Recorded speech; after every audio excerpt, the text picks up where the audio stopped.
Assalamualaikum warahmatullahi wabarakatuh. Pada kesempatan ini kita akan belajar lagi tentang Al-Quran, yaitu maknanya, artinya, bagaimana Al-Quran itu diturunkan, alasannya Al-Quran itu diturunkan, sejarahnya, surah dan ayat-ayat Al-Quran itu diturunkan. Saya akan bahas semuanya sambil kita bersama-sama belajar. Sebelumnya kita sudah bahas surah Al-Fatihah, An-Nas, Al-Falaq dan Al-Ikhlas. Pada kesempatan ini kita akan lanjutkan belajar dari surah Al-Lahab, An-Nasyr, Al-Kafirun, Al-Kautsar, Al-Ma'un, Al-Quraisy, Al-Fil, Al-Humazah, Al-Asyr, At-Takatsur, Al-Qaryah, Al-Adiyat, Al-Zalzalah dan Al-Bayyinah. Lanjut ke surat Al-Lahab ya, surat ke-111. A'udzu billahi minasyaitonir rajim. Bismillahirrahmanirrahim. Oke, pertama-tama saya akan bacakan suratnya ya sampai selesai karena ini sebentar aja ya. Suratnya itu ada 5 ayat ya. Bismillahirrahmanirrahim. Tabbat yada abi lahabin wa tab ma aghna anhu maluhu wa ma kasab sayasla وامرأته حمالة الحطب في جيدها حبل من مسد Shadaqallahul Alim. Oke, kita akan bahas satu persatu ya dari ayat pertama ya. Ya, surat ini artinya binasalah kedua tangan Abu Lahab dan sesungguhnya dia akan binasa ya. Yang dimaksud dengan kedua tangan Abu Lahab ialah ya Abu Lahab sendiri itu ya yang dimaksud ya. Jadi dalam suatu riwayat dikemukakan bahwa suatu ketika Rasulullah Shallallahu Alaihi Wasallam ya naik ke bukit Safa ya sambil berseru kepada kaumnya ya, mari berkumpul pada pagi hari ini. Maka berkumpullah kaum Quraisy. Kemudian Rasulullah Shallallahu Alaihi Wasallam bersabda, bagaimana pendapat kalian seandainya aku beritahu bahwa musuh akan datang besok pagi atau petang? Apakah kalian percaya kepadaku? Kemudian kaum Quraisy menjawab ya, pasti kami percaya. Kemudian Rasulullah Shallallahu Alaihi Wasallam bersabda lagi ya, aku peringatkan kalian bahwa siksa Allah yang dahsyat akan datang. Berkata Abu Lahab, celaka engkau, apakah hanya untuk ini engkau kumpulkan kami ya, kata Abu Lahab. Dari situlah surat ini diturunkan ya, surat Al-Lahab punya gejolak api, yaitu surat ke-111 ya.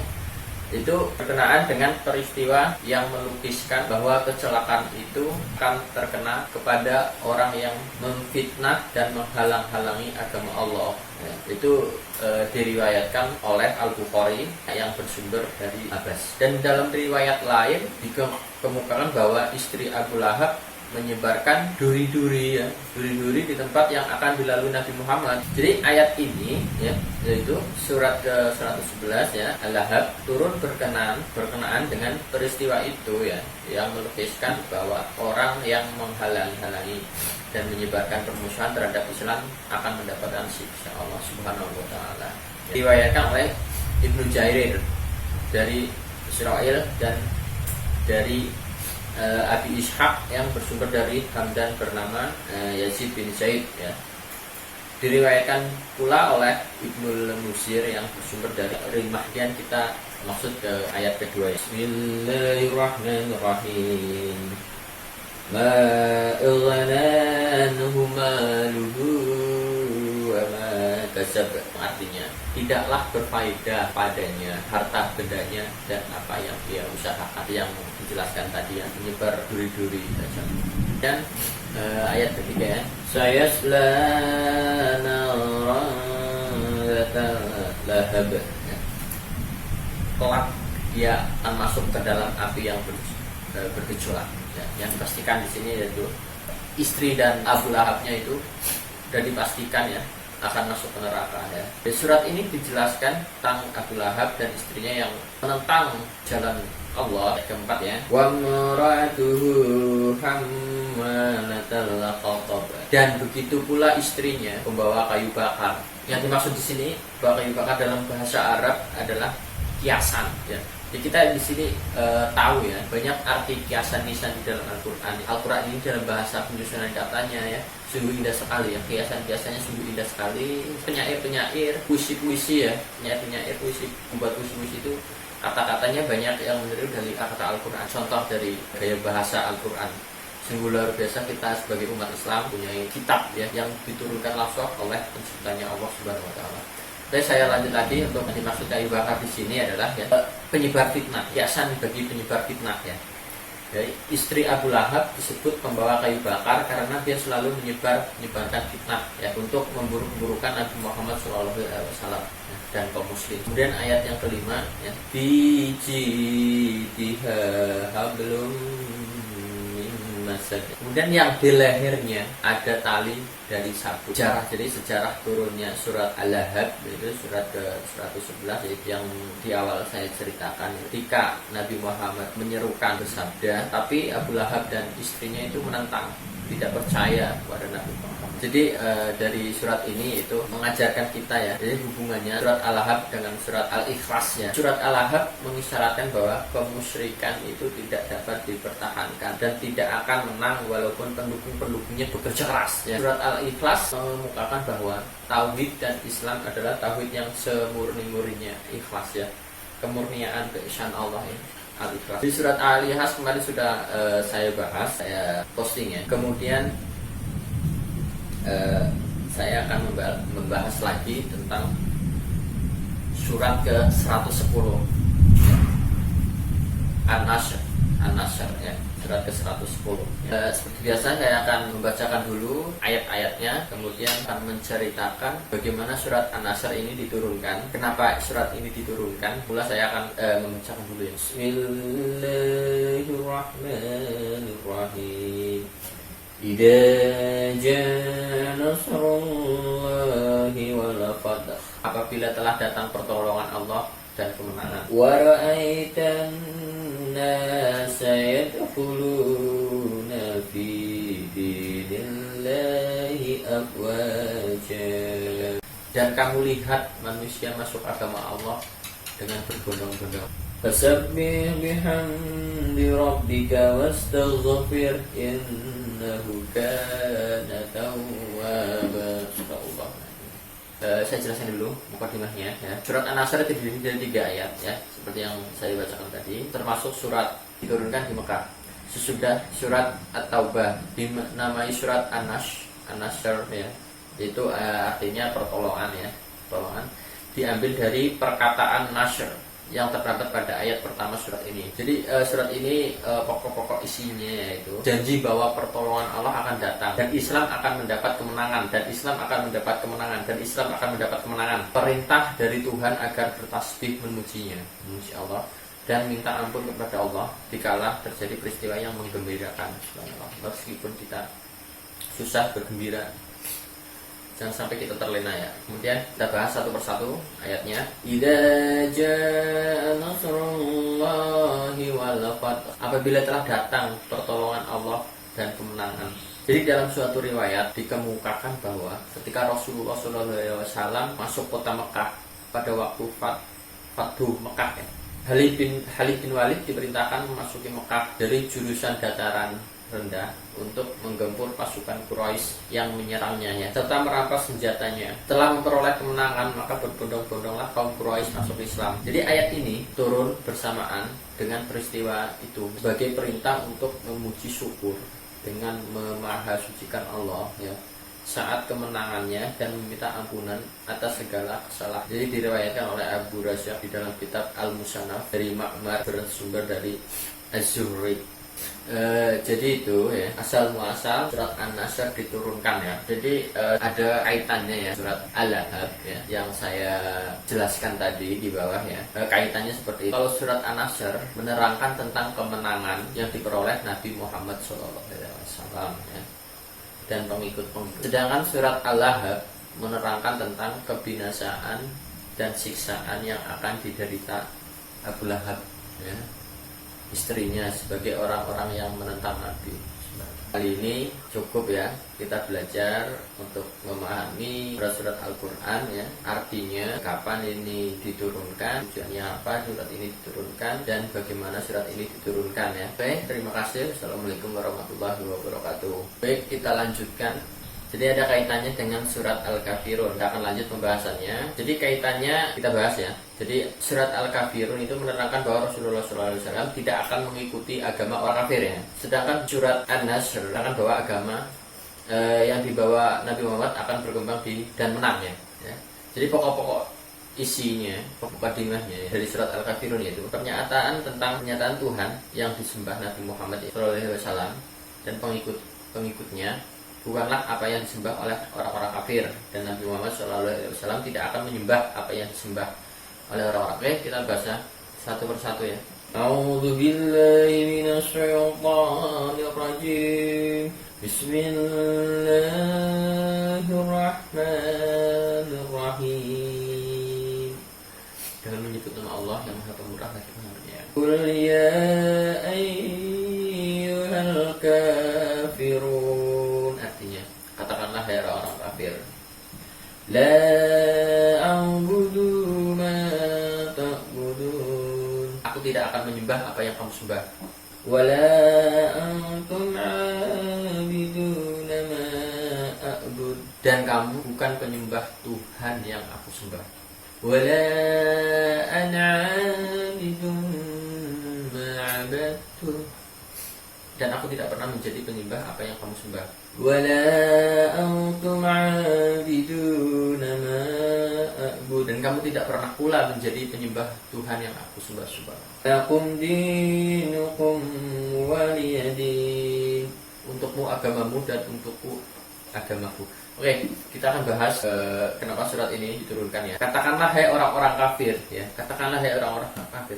Jadi dalam suatu riwayat dikemukakan bahwa kaum Quraisy berusaha mempengaruhi Nabi Muhammad SAW dengan menawarkan kekayaan agar beliau menjadi seorang yang paling kaya di kota Mekah. Diiming-iming Nabi Muhammad sama orang-orang Quraisy, orang-orang kafir, dan akan dikawinkan dengan yang beliau kehendaki. Diiming-iming harta, diiming-imingkan wanita. Usaha ini disampaikan dengan berkata seperti ini.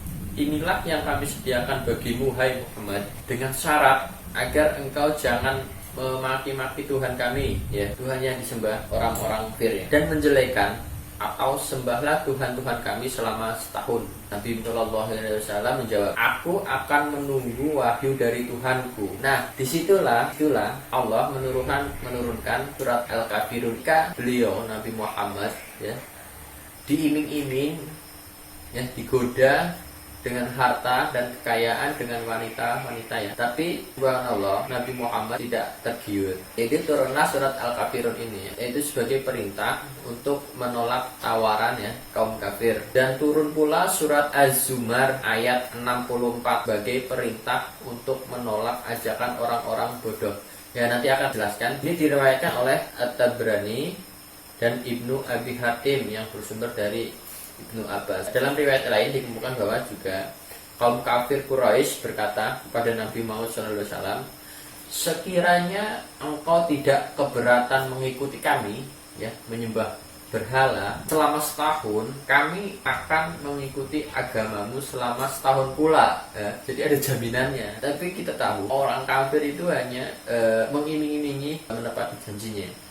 Nabi Muhammad sudah tahu itu ya. Maka turunlah surat Al-Kafirun ini. Ayat ini diriwayatkan oleh Abu Razak yang bersumber dari Wahab dan Ijir yang bersumber dari Juraij. Dan di riwayat lain juga dikemukakan bahwa Al-Walid bin Al-Mughirah, Al-Asy bin Wa'il, Al-Aswad bin Muttalib dan Umayyah bin Khalaf bertemu dengan Rasulullah SAW berkata, hai Muhammad, mari kita bersama menyembah apa yang kami sembah, dan kami akan menyembah apa yang engkau sembah, dan kita bersekutu dalam segala hal, dan engkaulah pemimpin kami. Maka Allah menurunkan ayat Al-Kafirun tadi. Ini diriwayatkan oleh Ibnu Abi Hatim yang bersumber dari Sa'id bin Abi.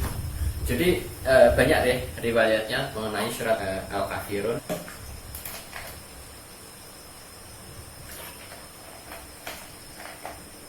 Baik, saya akan menjelaskan tentang surat Az-Zumar ayat ke-64 tadi ya.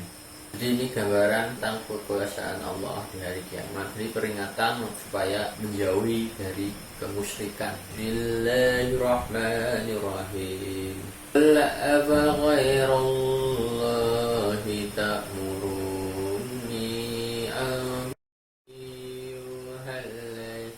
jahilun. Artinya, katakanlah, maka apakah kamu menyuruh aku menyembah selain Allah, hai orang-orang yang tidak berpengetahuan? Itu dijelaskan tadi ya, orang-orang Quraisy meminta kepada Nabi Muhammad untuk menyembah apa yang mereka sembah, itu berhala, bahwa dengan iming-iming harta dan wanita ya.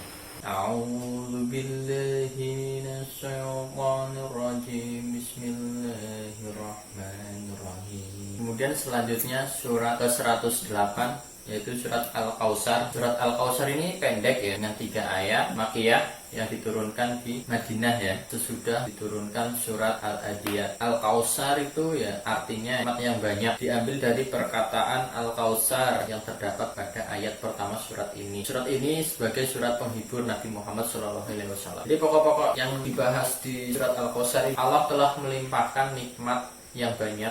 Karena itu bersembahyang dan berkorbanlah. Nabi Muhammad SAW akan mempunyai pengikut yang banyak sampai hari kiamat, dan akan mempunyai nama yang baik di dunia dan di akhirat, tidak sebagai yang dituduh para pembenci-pembencinya. Kita masuk ke ayat pertama ya. Bismillahirrahmanirrahim. Inna a'tainakal kautsar fasholli lirabbika wanhar inna syani'aka huwal abtar. Inna a'tainakal kautsar, sesungguhnya kami telah memberikan kepadamu nikmat yang banyak. Fasholli lirabbika wanhar, maka dirikanlah sholat karena Tuhanmu dan berkorbanlah. Jadi yang dimaksud berkorban di sini ya ialah menyembelih hewan kurban ya, untuk mewujudkan rasa syukur atas nikmat Allah. Kemudian yang ayat ketiga, inna syani'aka huwal abtar, sungguhnya orang-orang yang membenci kamu dialah yang terputus. Jadi kita bahas yang dimaksud di sini terputus dari rahmat Allah. Jadi dalam suatu riwayat dikemukakan bahwa ketika Ka'b bin Ashraf, tokoh Yahudi ya, datang ke Mekah, kaum Quraisy berkata kepadanya, Tuan adalah pemimpin orang Madinah. Bagaimana pendapat Tuan tentang si pura-pura sabar yang diasingkan oleh kaumnya, yang menganggap dirinya lebih mulia daripada kita? Padahal kita menyambut orang-orang yang melaksanakan haji, pemberi minumnya, serta penjaga Ka'bah. Ka'bah berkata, kalian lebih mulia daripadanya. Maka turunlah ayat ini. Jadi darah turunnya surat Al-Kautsar yang bertujuan untuk membantah ucapan mereka ini diriwayatkan oleh Al-Bazzar dan yang lainnya dengan sanad sahih yang bersumber dari Ibnu Abbas. Jadi dalam riwayat lainnya juga dikemukakan, ketika Nabi Muhammad SAW diberi wahyu, kaum Quraisy berkata, terputus hubungan Muhammad dengan kita karena mereka tidak suka ya. Maka turunlah ayat 108 ya, ayat ketiga ya, sebagai bantahan atas ucapan mereka. Ya, ayat 3 ya ini. Inna syani'aka huwal abtar, sesungguhnya orang-orang yang membenci kamu dialah yang terputus dari rahmat Allah. Kemudian dalam riwayat lain juga dikemukakan, dijelaskan ya, bahwa kaum Quraisy menganggap kematian anak laki-laki berarti putus turunan. Ketika putra Rasulullah SAW meninggal, Al-Asi bin Wa'il berkata bahwa Muhammad terputus turunannya. Maka ayat ini, yaitu ayat ketiga bagi bantahan, itu diriwayatkan oleh Ibnu Abi Hatim yang bersumber dari, diriwayat oleh Al-Baihaqi ya, dalam kitab Ad-Dalil yang bersumber dari Muhammad bin Ali, dan disebutkan bahwa yang meninggal itu ialah Al-Qasim. Kemudian di riwayat yang lain bahwa surat Al-Kautsar ini turun berkenaan dengan Al-Asi bin Wa'il yang berkata, aku membenci Muhammad. Maka turunlah ayat ini sebagai penegas bahwa orang yang membenci Rasulullah akan terputus segala kebaikannya. Ini diriwayatkan oleh Al-Baihaqi ya, yang bersumber dari Mujahid. Kemudian dalam riwayat lain juga disebutkan, ketika wafat Ibrahim putra Rasul ya, orang-orang musyrik berkata satu sama lain. Orang murtad itu, dimaksud orang murtad dalam orang-orang Quraisy itu telah terputus keturunannya tadi malam. Allah menurunkan ayat ini kemudian ya, ayat ke 1-3 ya, yang membantah ucapan-ucapan mereka. At-Tabrani dengan sanad yang dhaif ya, yang bersumber dari Abi Ayyub. Kemudian satu lagi diriwayatkan lain juga ya, ayat ini jadi banyak persepsi juga ya, tapi menguatkan turunnya ayat hanya di ayat kedua ya dari surat Al-Kautsar. Turun ketika Jibril datang kepada Rasul pada peristiwa Hudaybiyah memerintahkan kurban dan sholat. Rasul segera berdiri khutbah. Ri'in juga rawi meragukan apakah peristiwa ini di dalam hadis itu terjadi pada bulan Ramadan ataukah Dzulqa'dah. Kemudian sholat 2 rakaat dan menuju ke tempat kurban lalu memotong kurban. Ini diriwayatkan oleh Ibnu Jarir yang bersumber dari Sa'ad bin Jubair. Jadi keterangannya ya, menurut Asyuyuti riwayat ini sangat gaib. Matan hadis ini meragukan karena sholat id didahului khutbah. Tapi di dalam riwayat lain dikemukakan bahwa Uqbah bin Abi Mu'aid berkata, tidak seorang anak laki-laki pun yang hidup bagi Nabi SAW sehingga keturunannya terputus. Itu dalil untuk memperkuat juga ya surat ini diturunkan. Terakhir ada juga di riwayat lain dikemukakan ketika Ibrahim putra Rasul wafat, kaum Quraisy berkata, sekarang Muhammad menjadi abtar. Abtar itu putus turunannya ya. Hal ini menyebabkan Nabi bersedih hati. Maka turunlah ayat ini ya bagi penghibur bagi. Ini diriwayatkan oleh Ibnul Munsir yang bersumber dari Ibnu Juraij. Ya, jadi banyak tuduhan-tuduhan ya. Jadi surat Al-Kautsar ini menegaskan bahwa apa yang diceritakan, apa yang dikatakan oleh kaum Quraisy itu tidak benar, sehingga ayat ini turun untuk menghibur Nabi Muhammad SAW. Kemudian kita akan lanjut. Jadi hubungannya surat ini dengan surat Al-Kafirun. Surat ini menganjurkan agar orang selalu beribadah kepada Allah dan berkorban sebagai tanda rasa syukur ya atas nikmat yang dilimpahkannya. Jadi dalam surat Al-Kautsar Allah memerintahkan agar memperhambakan diri kepada Allah, sedangkan dalam surat Al-Kafirun perintah tersebut ditandas lagi, ditekankan lagi. Lalu kita masuk ke surat Al-Ma'un ya, surat ke-107 ya, Al-Ma'un. Surat ini ada 7 ayat ya, tergantung surat Makkiyah, diturunkan sesudah surat Al-Kasur. Nama Al-Ma'un ambil dari kata Al-Ma'un yang terdapat pada ayat 7, artinya barang-barang yang berguna.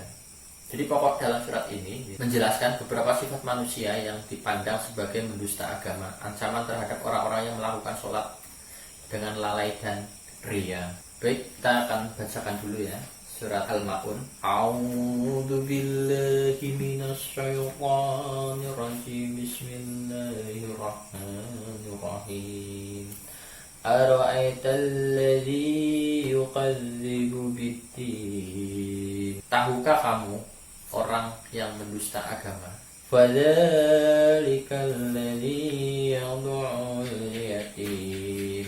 Itulah orang yang menghardik anak yatim. Wala yahuddu ala ta'amil miskin. Dan tidak menganjurkan memberi makan orang miskin. Fawailul lil musallin. Maka kecelakaanlah bagi orang-orang yang sholat. Nanti saya akan jelaskan. Bacakan dulu. Bismillahirrahmanirrahim.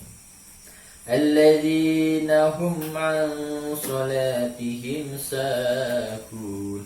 Yaitu orang-orang yang lalai dari sholatnya. Alladzina hum an sholatihim sahun.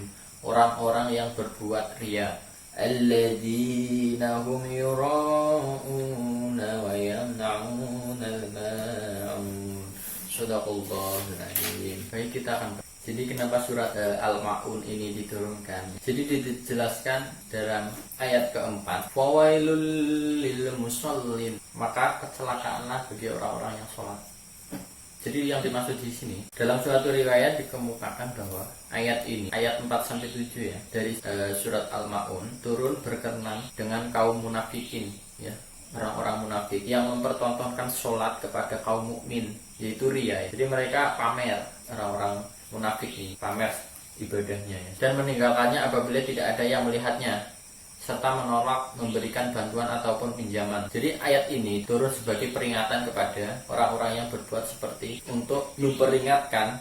Itu diriwayatkan oleh Ibnul Munsir yang bersumber dari Ibnu Abbas. Kemudian di ayat kelima, yaitu orang-orang yang lalai dalam sholat. Yang dimaksud di sini yaitu orang yang meninggalkan sholat ketika orang itu dengan sengaja meninggalkan sholat karena tidak ada yang melihatnya. Kemudian ayat ke-6, orang-orang yang berbuat riya. Riya di sini yaitu melakukan sesuatu amal perbuatan tidak mencari keridhaan Allah, akan tetapi mencari pujian ke orang. Di ayat ke-7, wa yamna'unal ma'un, dan enggan menolong dengan barang berguna. Yang dimaksud di sini itu sebagian mufassirin mengartikan enggan membayar zakat. Jadi itu ya sejarahnya dari surat Al-Ma'un. Hubungannya surat Al-Ma'un dengan surat Al-Kautsar. Kalau surat Al-Ma'un ini dikemukakan sifat-sifat manusia yang buruk, sedangkan surat Al-Kautsar tunjukkan sifat-sifat yang mulia yang diperintahkan mengerjakannya ya. Kemudian surat ke-106 yaitu surat Quraisy. Quraisy ini ya suku Quraisy ya,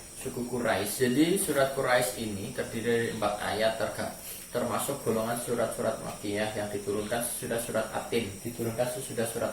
Nama Quraisy diambil dari kata Quraisy ya, yang terdapat pada ayat pertama, artinya suku Quraisy. Suku Quraisy adalah suku yang mendapat kehormatan untuk memelihara Ka'bah. Pokok-pokok isiannya yaitu peringatan kepada orang Quraisy tentang nikmat-nikmat yang diberikan Allah kepada mereka, karena itu mereka diperintahkan untuk menyembah Allah. Oke, kita bahas. A'udzubillahi minasyaitonir rajim. Bismillahirrahmanirrahim. Li'ilafi Quraisy, karena kebiasaan orang-orang Quraisy, ilafihim rihlatash shita'i was-shayf, yaitu kebiasaan mereka berpergian pada musim dingin dan musim panas. Falyabudu rabb hadzal bait, maka hendaklah mereka menyembah Tuhan pemilik rumah ini, yaitu Ka'bah.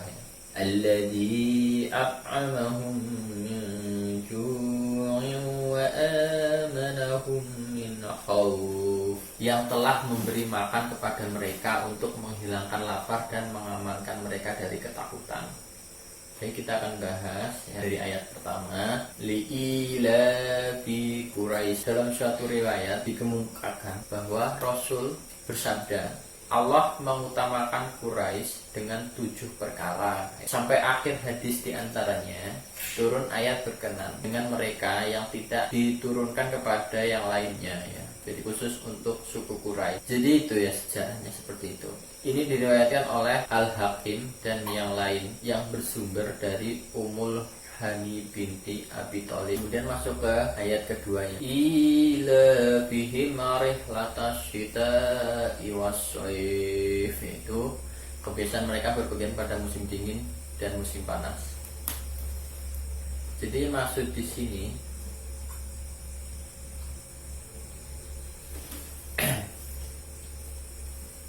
berpergian orang Quraisy biasa mengadakan perjalanan terutama untuk berdagang ke negeri Syam pada musim panas dan negeri Yaman pada musim dingin. Dalam perjalanan itu mereka mendapat jaminan keamanan dari penguasa-penguasa negeri-negeri yang dilaluinya. Ini adalah suatu nikmat yang amat besar dari Tuhan mereka. Oleh karena itu sewajarnya lah mereka menyembah Allah yang telah memberikan nikmat itu kepada mereka. Jadi itu ya, surat Quraisy diturunkan khusus untuk kaum Quraisy dan tidak untuk kaum-kaum yang lain. Baik, kita akan lanjutkan ke surat Al-Fil, yaitu artinya gajah. Kenapa surat ini diturunkan, tujuannya apa ya? Saya akan bacakan dulu surat Al-Fil, artinya Bismillahirrahmanirrahim. Alam tara kaifa fa'ala rabbuka bi ashabil fil. Apakah kamu tidak memperhatikan bagaimana Tuhanmu telah bertindak terhadap tentara bergajah? Alam yaj'al qaidahum fi tadlil. Bukankah dia telah menjadikan tipu daya mereka untuk menghancurkan Ka'bah itu sia-sia? Wa arsala 'alaihim khairan ababil. Dan dia mengirimkan kepada mereka burung-burung yang berbondong-bondong. Tarmihim bihijaratin min sijil, yang melempari mereka dengan batu yang berasal dari tanah yang terbakar. Waja'alahum ka'asfim ma'kul. Lalu dia menjadikan mereka seperti daun-daun yang dimakan ulat.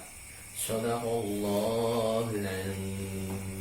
Jadi surat ini diturunkan yaitu untuk mengabadikan peristiwa di masa itu di Mekah di tahun 570 Masehi, yaitu tahun kelahiran Nabi Muhammad SAW. Tapi pada saat kejadian ini Nabi Muhammad itu belum lahir ya. Dan pasukan bergajah itu yaitu dipimpin oleh Raja Abraha. Siapa Raja Abraha itu ya? Jadi bermula warganya yang setiap tahun itu berkunjung ke Mekah haji. Sementara di Yaman Raja Abraha itu tinggal ya, itu amat sepi. Maka dari situlah Raja Abraha ini berpikir untuk membangun sebuah bangunan, yaitu tempat ibadah yang tak kalah suci, menurut Abraha, dan jauh lebih megah dari Ka'bah, yaitu katedral ya. Pintunya terbuat dari emas, lantainya terbuat dari perak, pondasinya terbuat dari kayu cendana, dan siapapun yang melihatnya akan takjub dengan kemegahannya. Bangunan itu dibuat seindah mungkin dengan bangunan yang seperti tadi itu. Jadi pada saat akan membangun, Abraha ini menyuruh semua jajarannya, anak-anak buahnya tinggal di istana itu ya, untuk mencari arsitek terbaik untuk membuat bangunan yang menurutnya suci, yang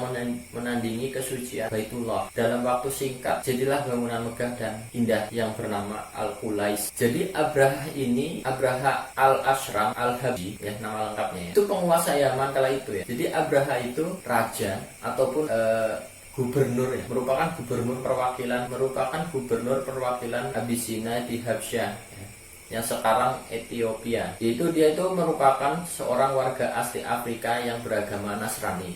Makanya dia itu ingin membuat bangunan gereja ya. Tapi apa yang terjadi ketika bangunan itu sudah berdiri, yang sangat megah, yang sangat indah, sangat cantik, bangsa Arab itu tak sedikit pun tertarik. Pada saat itulah, karena merasa bangunannya tidak ada yang tertarik, warga-warga Arab ya, masyarakat Arab itu tidak tertarik, maka murkalah Abraha ini. Keesokan harinya ribuan gajah berangkat dari Yaman ya menuju ke Mekah, ke tanah suci umat Islam, dan bala pasukan pun. Jadi raja itu, Abraha itu memimpin sendiri ya pasukan tersebut. Dia menunggangi gajahnya yang terbesar di antara pasukan gajah-gajah tersebut.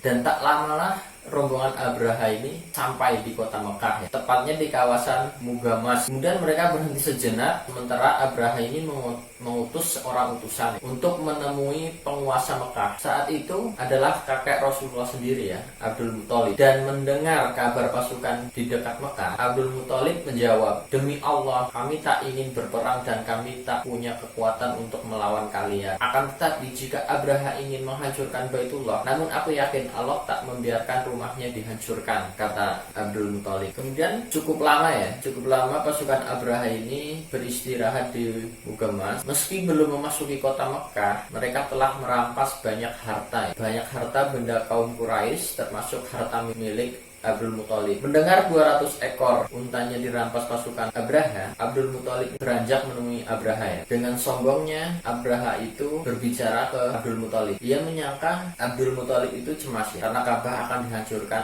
oleh pasukan gajahnya. "Apa keperluan Anda hingga datang kemari?" Dengan sombongnya dia berkata seperti itu.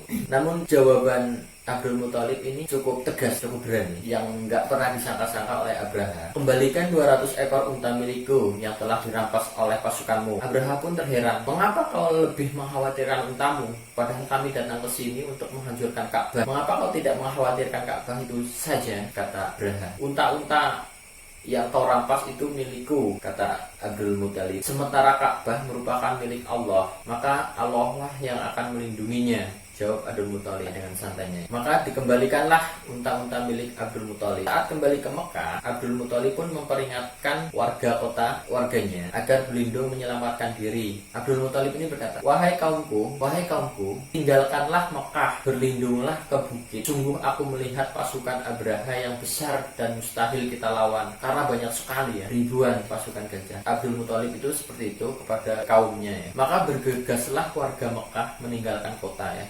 Sementara Ka'bah tetap berdiri, tak satu pun warga yang melindunginya ya. Kemudian Abdul Muthalib ini berdoa di depan Ka'bah sebelum meninggalkan kotanya. Jadi doanya seperti ini, "Ya Allah, kami menyelamatkan diri kami, maka lindungilah rumahmu ini." Doanya sangat singkat. Hingga kemudian tiba-tiba datanglah rombongan burung dari angkasa, yaitu burung ababil ya, yang membawa batu-batu panas batu-batu yang dari neraka ini. Dijatuhkanlah batu-batu ini ke pasukan bergajah. Jadi pasukan itu pasukannya Abraha belum sedikit pun ya masuk ke Mekah untuk menghancurkan Ka'bah, tapi mereka udah luluh lantak seperti yang dijelaskan di surat Al-Fil. Lalu dia menjadikan mereka seperti daun-daun yang dimakan ulat, dijelaskan di surat Al-Fil. Nah, cerita ini diabadikan di dalam Al-Quran oleh Allah ya, diabadikan di surat Al-Fil ini ya. Nah, inilah sejarahnya surat Al-Fil. Pada saat itu ketika Ka'bah akan dihancurkan oleh pasukan Abraha dengan pasukan gajahnya, namun belum sampai dia menginjak di tanah suci, pasukannya udah hancur terlebih dahulu ya, seperti daun-daun yang dimakan ulat. Kita lanjut ke surat 104 Al-Humazah yang artinya pengumpat. Saya akan bacakan dulu. Surat Al-Humazah terdiri dari 9 ayat, termasuk golongan surat-surat Makkiyah, diturunkan sesudah surat Al-Qiyamah. Dinamai Al-Humazah, yaitu pengumpat, diambil dari kata perkataan humazah yang terdapat pada ayat pertama surat ini. Jadi pokok-pokok isiannya yaitu ancaman Allah terhadap orang-orang yang suka mencela orang, suka mengumpat dan suka mengumpulkan harta tetapi tidak menafkahkannya di jalan Allah. Jadi surat ini ada kaitannya dengan surat At-Takasur ya. Nanti saya akan bahas. Saya akan bacakan dulu surat Al-Humazah. A'udzu billahi minasyaitonir rajim. Bismillahirrahmanirrahim.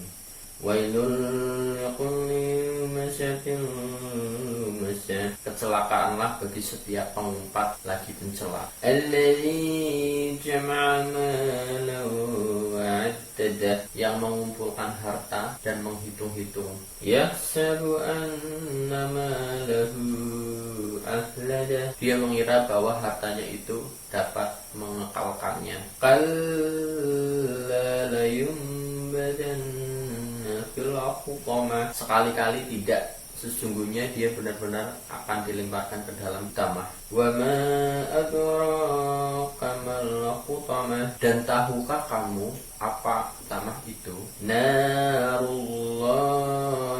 muqadah, yaitu api yang disediakan Allah yang dinyalakan.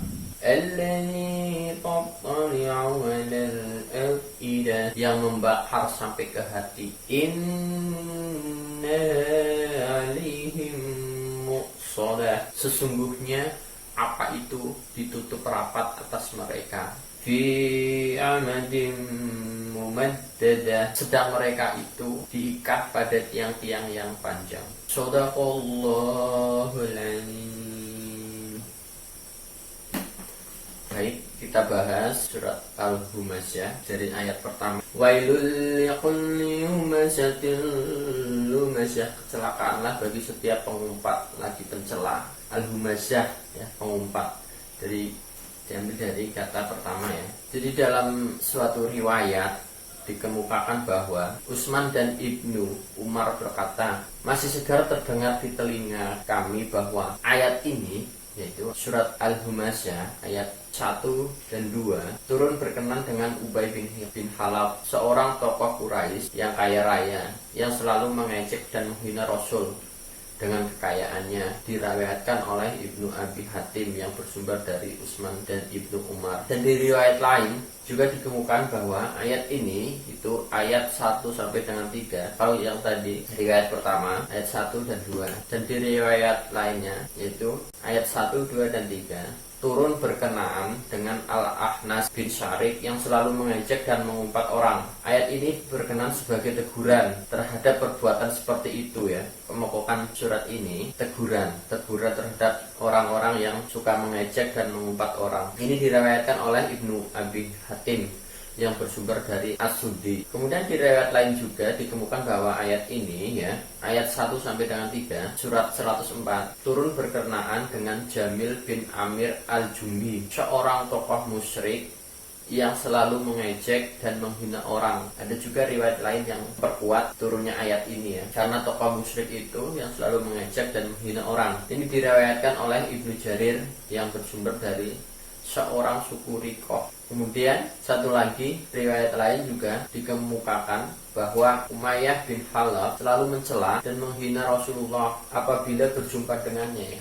Jadi maka Allah menurunkan ayat ini ya, surat Al-Humazah sampai akhir surat. Nah, riwayat lain, riwayat yang terakhir ini sampai akhir surat ya, artinya ayat 1 sampai dengan 9 ya, sebagai ancaman siksa yang sangat dahsyat terhadap orang-orang yang mempunyai anggapan dan berbuat seperti itu. Diriwayatkan oleh Ibnu Munzir yang bersumber dari Ibnu Ishaq. Nah, jadi surat ini Rasulullah sering diejek, dihina. Kemudian ayat kedua, alladzi jama'a malan wa'addada, yang mengumpulkan harta dan menghitung-hitung. Yang dimaksud di sini yaitu menghitung-hitung harta yang karenanya dia menjadi kikir dan tidak mau menafkahkan di jalan Allah. Jadi dia sayang dengan hartanya dan tidak mau menafkahkannya di jalan Allah, tidak mau bersedekah. Jadi itu kenapa surat Al-Humazah diturunkan. Hubungannya surat Al-Humazah dengan surat Al-Fil. Dalam surat Al-Humazah diterangkan bahwa harta tidak berguna sedikit pun untuk menghadapi kekuasaan Allah. Dalam surat Al-Fil menerangkan bahwa tentara gajah dengan segala macam perlengkapan perangnya ya tidak dapat menghadapi kekuasaan Allah. Dan dalam surat ini orang yang suka mencela orang lain, suka memfitnah dan suka mengumpulkan harta tetapi tidak dinafkahkannya di jalan Allah akan diazab. Seperti dijelaskan dari surat ini di ayat kelima ya. Bismillahirrahmanirrahim. Wa ma adraka mal qutamah, dan tahukah kamu apa itu tamah itu? Kemudian diteruskan di ayat ke-6. Narullahil muqadah, yaitu api yang disediakan Allah yang dinyalakan, yaitu neraka. Alladzi tattali'u 'alal afidah, yang membakar sampai ke hati. Innaha 'alaihim muqsadah, sesungguhnya api itu ditutup rapat atas mereka. Fi amadim mumaddadah, sedang mereka itu diikat pada tiang-tiang yang panjang. Baik, itu untuk penjelasan surat Al-Humazah ya, kenapa ya surat ini diturunkan. Kemudian kita lanjut ke surat Al-Asr. Ini agak sedikit kita akan baca ya, karena surat Al-Asr ini cuma 3 ayat ya, termasuk golongan surat-surat Makkiyah, diturunkan sesudah surat Al-Nasrah. Dinamai surat Al-Asr yaitu demi masa ya, diambil dari perkataan Al-Asr yang terdapat pada ayat pertama surat ini. Pokok-pokok isiannya, semua manusia berada dalam keadaan merugi apabila tidak mengisi waktunya dengan perbuatan-perbuatan yang baik, jadi akan sia-sia. Jadi surat Al-Asr ini diturunkan untuk menyuruh ya, mengajak orang-orang ini berbuat baik, memanfaatkan waktunya ya. Baik, akan saya bacakan dulu ya, kalian saya akan jelaskan ya. Bismillahirrahmanirrahim. Wal 'ashri, demi masa. Innal insana lafi khusr, sesungguhnya manusia itu benar-benar dalam kerugian. Illalladzina amanu wa 'amilus sholihati wa tawasaw bil haqqi wa tawasaw bis sabr, kecuali orang-orang yang beriman dan mengerjakan amal saleh dan menasehati supaya menetapi kebenaran. Jadi surat ini menerangkan bahwa manusia yang tidak dapat menggunakan masanya, waktunya, kesempatannya dengan baik termasuk golongan-golongan yang orang merugi. Jadi surat ini mengajak kita untuk selalu berbuat baik, memanfaatkan waktu, memanfaatkan kesempatan, memanfaatkan usia kita ya untuk berbuat baik ke jalan Allah, beribadah, beramal saleh ya, membantu sesama. Surat ini diturunkan untuk itu ya. Jadi hubungan surat Al-Asr dengan surat Al-Humazah, pada surat Al-Asr ini Allah menerangkan sifat-sifat orang yang tidak merugi. Sedangkan dalam surat Al-Humazah Allah menerangkan beberapa surat orang yang selalu merugi. Kita lanjut ke surat At-Takasur. Surat At-Takasur terdiri atas 8 ayat, termasuk golongan surat-surat Makkiyah, diturunkan sesudah surat Al-Kautsar. Dinamai At-Takasur yaitu bermegah-megahan, diambil dari perkataan At-Takasur yang terdapat pada ayat pertama surat ini. Pokok-pokok isinya, keinginan manusia untuk bermegah-megahan dalam soal duniawi sering melalaikan manusia dari tujuan hidupnya. Dia baru menyadari kesalahannya itu setelah maut mendatanginya. Manusia akan ditanya di akhirat tentang nikmat yang dibangga-banggakannya. Ya, surat ini menjelaskan agar manusia tidak terlena dengan kekayaannya ya. Yang kekayaan adalah hanya titipan Allah. Baik, saya akan bacakan ya dulu ya. Surat At-Takasur dimulai ayat pertama. Saya akan bacakan dulu, nanti saya akan jelaskan ya kenapa surat ini diturunkan. A'udzubillahi minasyaitonir rajim. Bismillahirrahmanirrahim. Surat ini ancaman Allah terhadap orang-orang yang lalai dengan bermegah-megahan. Alhaakumut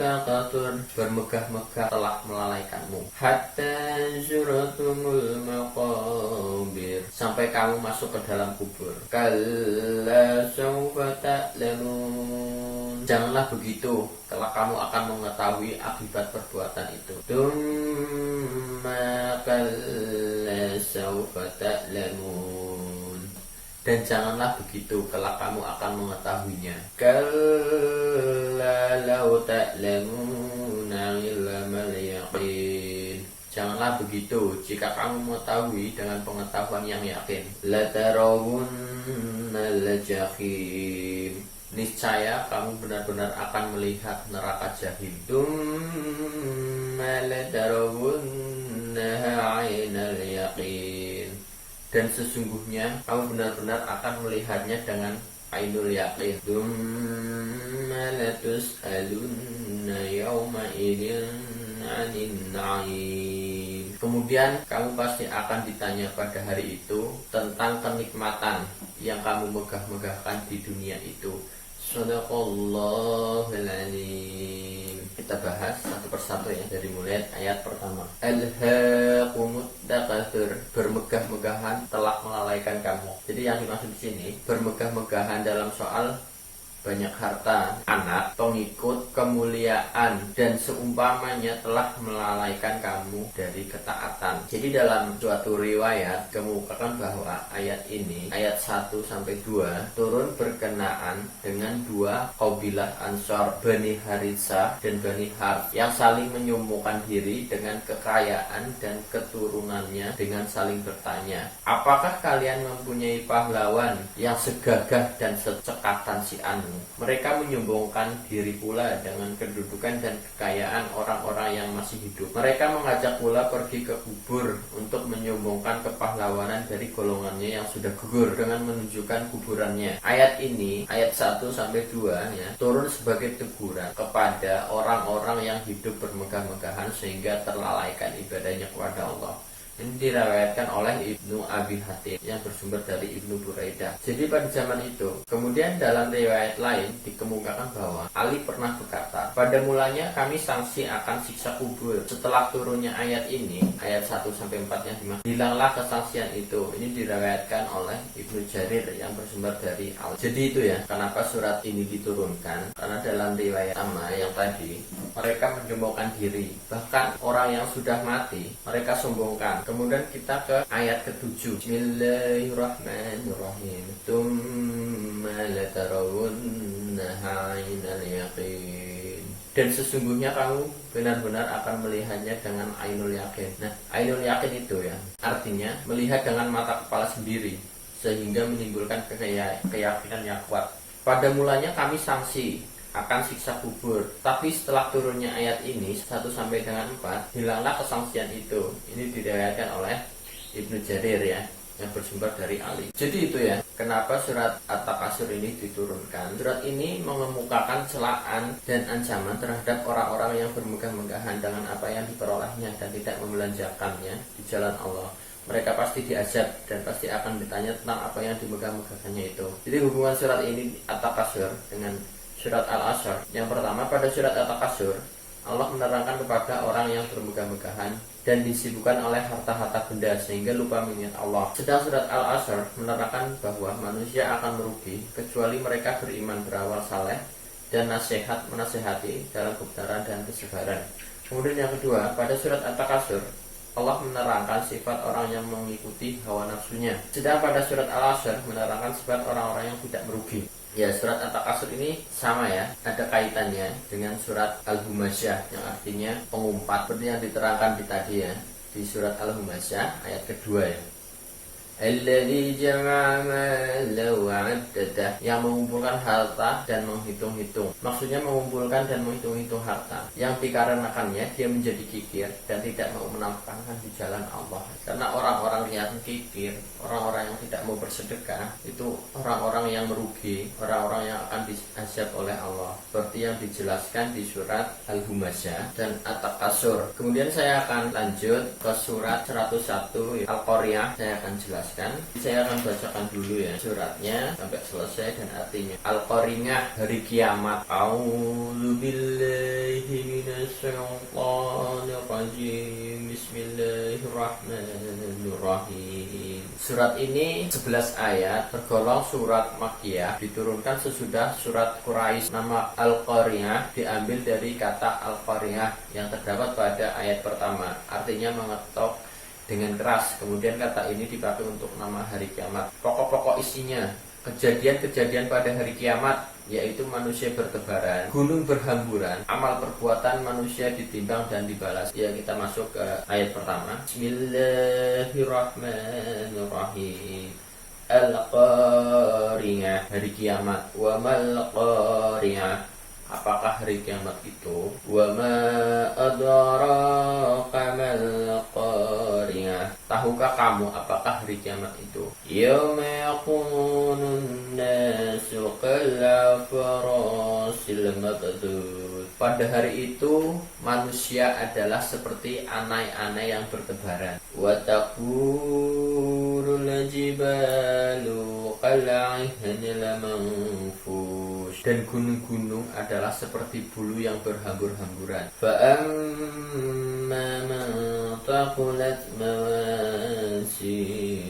dan adapun orang-orang yang berat timbangannya, baikannya maksudnya, fahuwa fi 'ishatir radiyah, maka dia berada dalam kehidupan yang memuaskan. Wa amma man khafat mawasinuh, dan adapun orang-orang yang ringan timbangannya, kebaikannya, wa ummuhu hawiyah, maka tempat kembalinya adalah neraka hawiyah. Wa ma adraka ma hiya, tahukah kamu apakah neraka hawiyah itu? Narun hamiyah, yaitu api yang sangat panas. Shadaqallahul azim.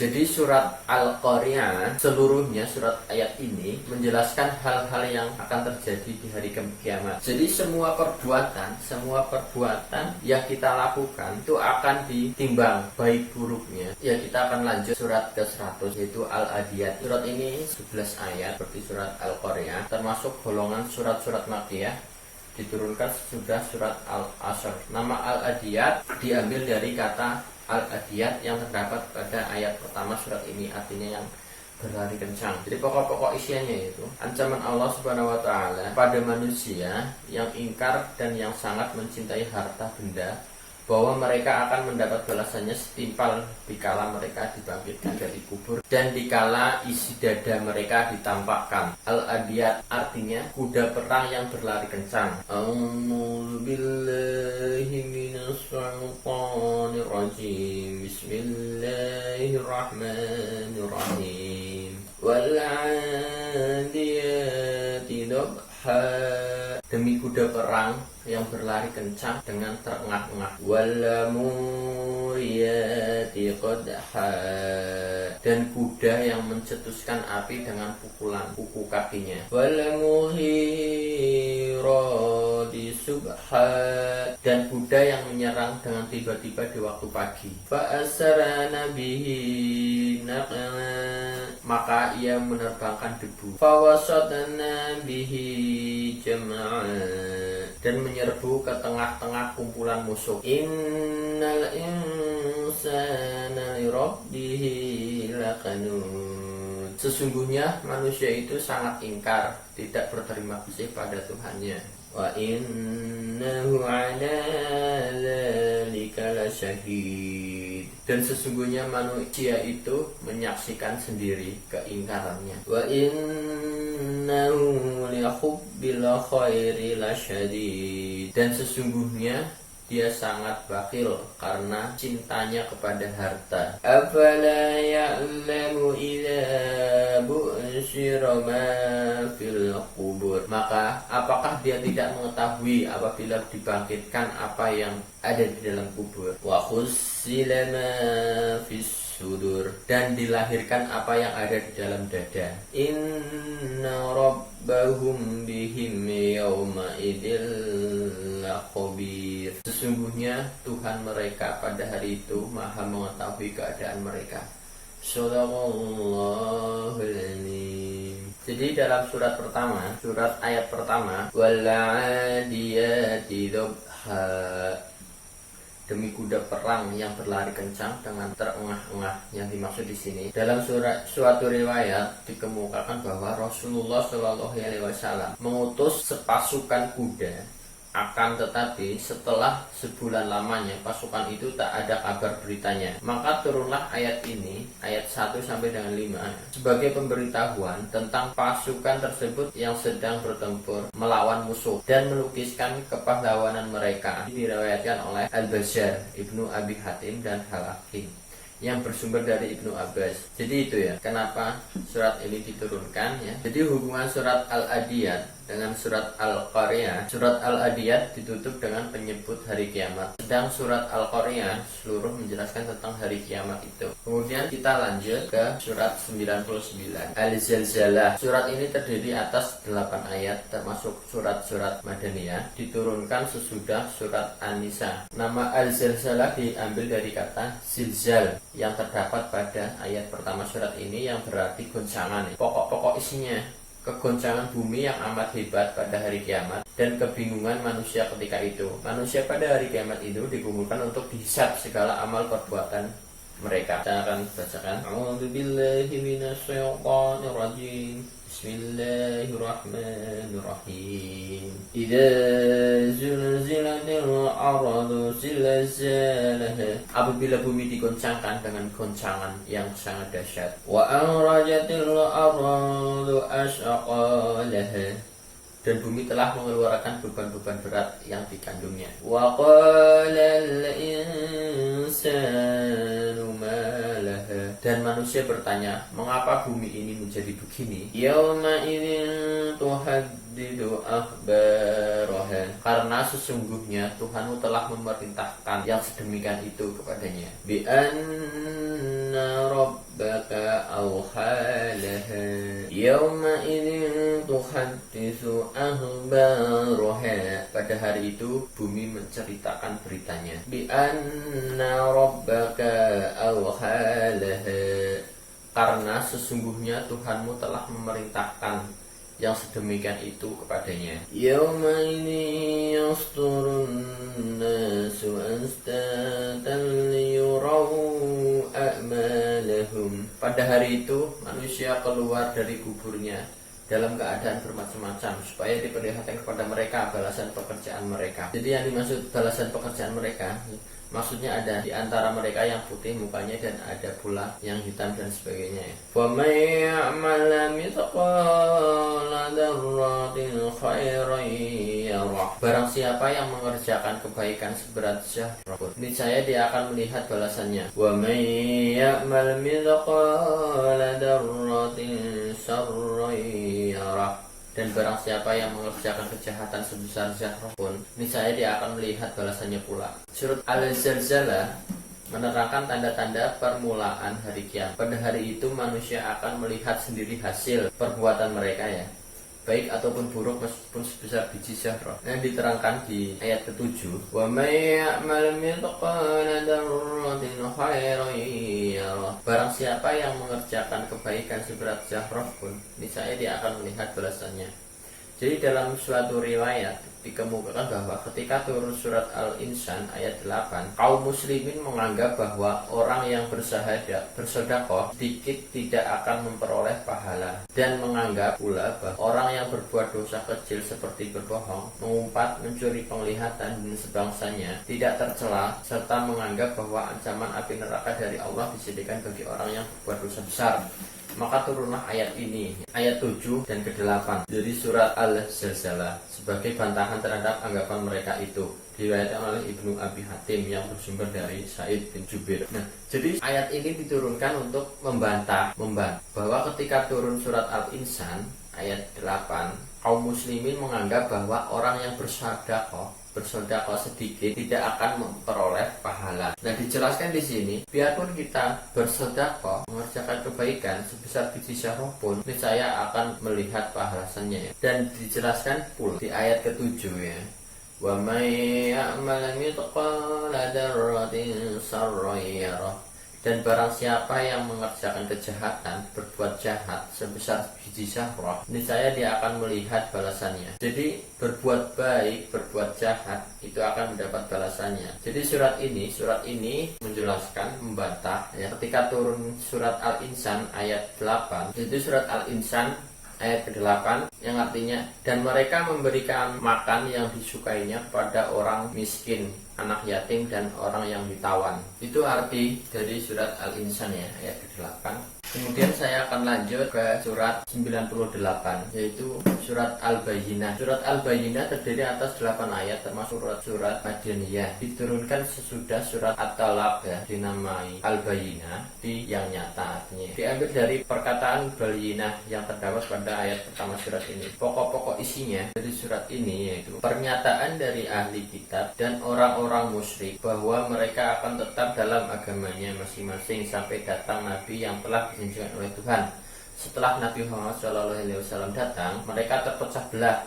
Ada yang beriman dan ada yang tidak. Padahal Nabi yang datang itu sifat-sifatnya sesuai dengan sifat-sifat yang mereka kenal pada kitab-kitab mereka, dan membawa ajaran yang benar, yaitu ikhlas dalam beribadah, mendirikan sembahyang, menunaikan zakat. A'udzubillahi minasyaitonir rajim. Bismillahirrahmanirrahim.